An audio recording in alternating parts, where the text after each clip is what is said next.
Years. 3 years this girl has been saving and suffering and planning. And for what? To hand it all to me on a plate. God is good. Mommy! Mommy, is it there? Did you get it? Let me see, let me see! Come and collect your future, my daughter. Your ticket is ready. She is going to wake up and go mad, oh. What are we going to tell her? Tell her? We are not going to tell her anything. By the time she wakes up, you will be at the airport. And I will be in the parlor drinking my tea. Mommy, wait for me! Mommy! She worked for 3 years to build that visa. They took it in 30 seconds. But what they did not know was that what God has planned for a person cannot be stolen. It can only be delayed. This is the story of Adesua. The sun had not yet decided to rise when Adesua was already on her feet. That was how it had always been in the Osifo compound. The roosters crowed, the dogs stared, and Adesua moved.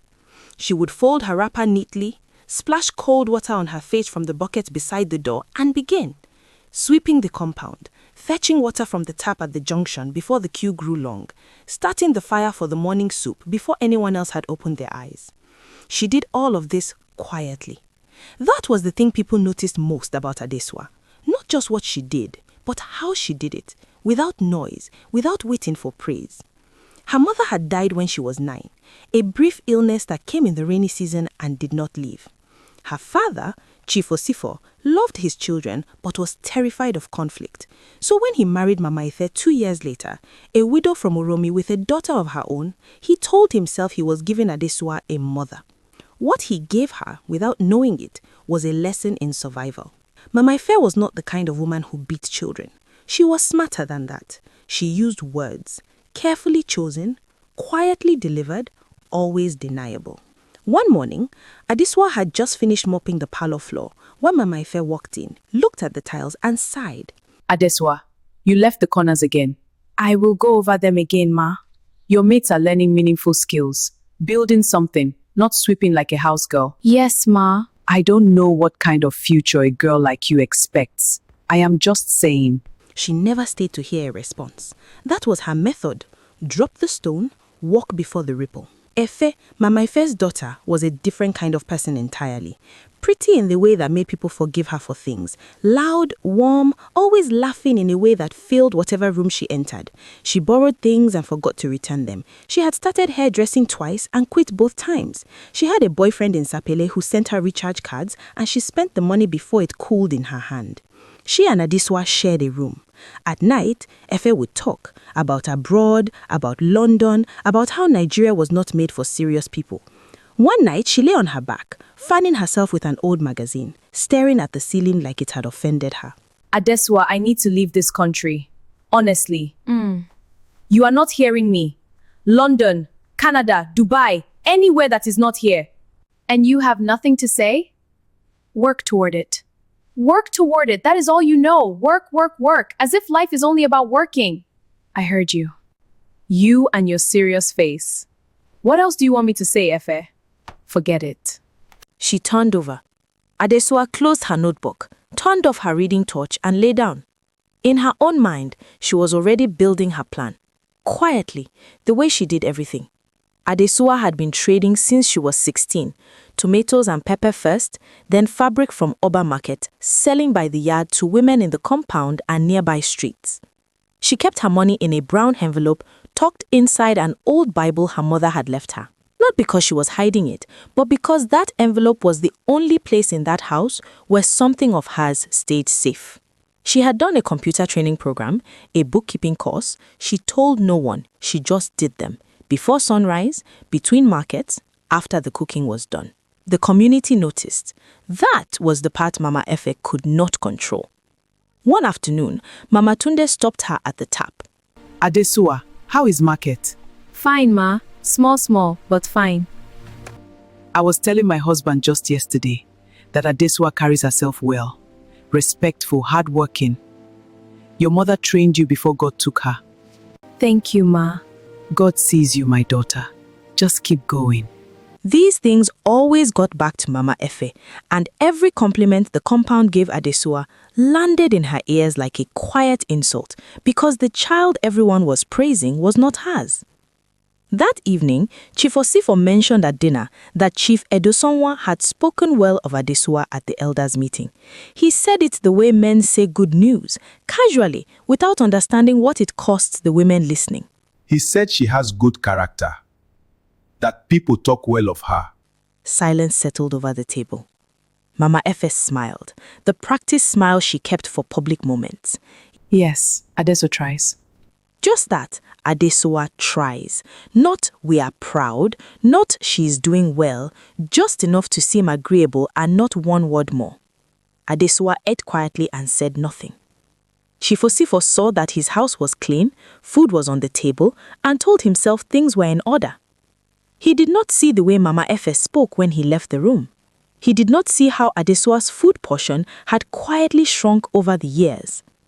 A father who avoids conflict does not keep peace, he only delays war. On the evening that would later divide her life into before and after, Adesua sat outside on a low stool sewing a blouse by the last light of the day. The generator had not come on. She was using the dusk. You and this you're sewing, as if that is what will take you anywhere. Efe, I am concentrating. I am only saying, you walk and walk, for what? Some of us have bigger plans. Good, pursue them. You think you are better than me. That is what it is. I don't think anything about you, Efe. I am just trying to build my own life. We will see whose life goes further. She dropped more shells on the clean ground and went inside. Adesowa moved her stool 2 inches closer to the last orange glow in the sky and kept going. She did not know yet what was coming. She did not know that the same roof she kept, the same family she held together without being asked, would soon be the hands that undid her.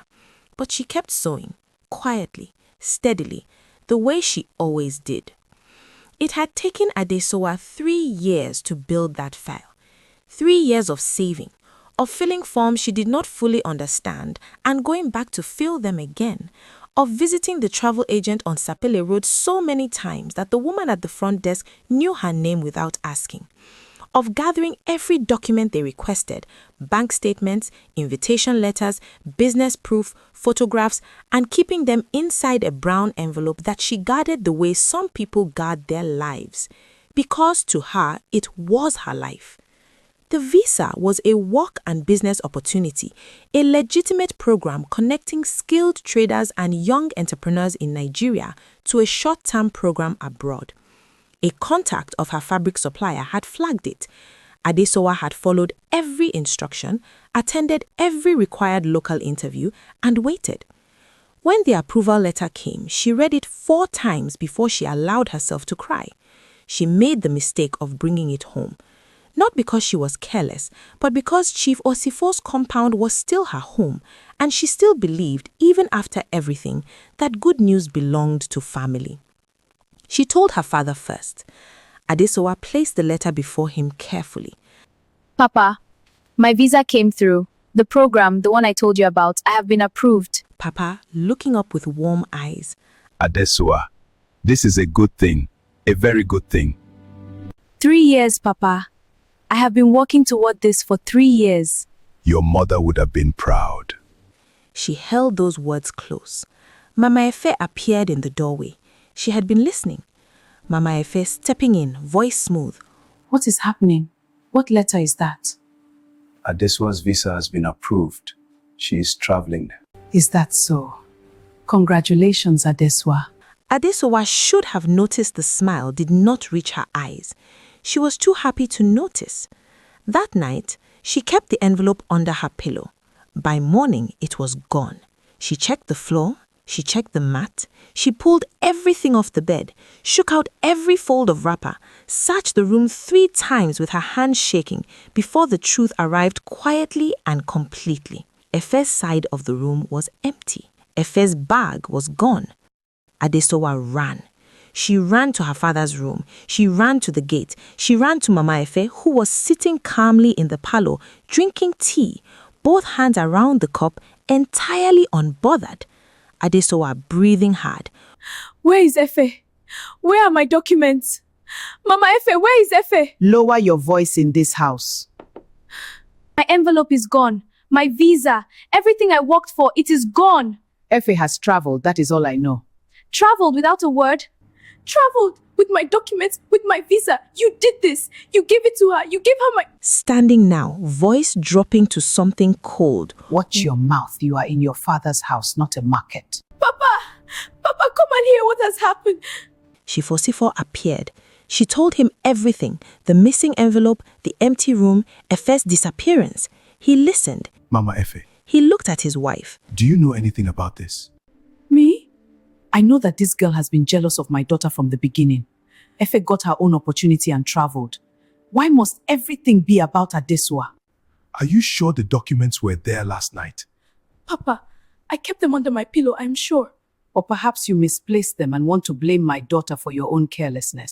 Chifosifo said nothing more. That silence was its own answer. The compound heard everything. Compounds always do. By afternoon, the story had already changed shape in the mouths of neighbors. By evening, it had traveled to the next street. Old Benson shook his head by the gate. Old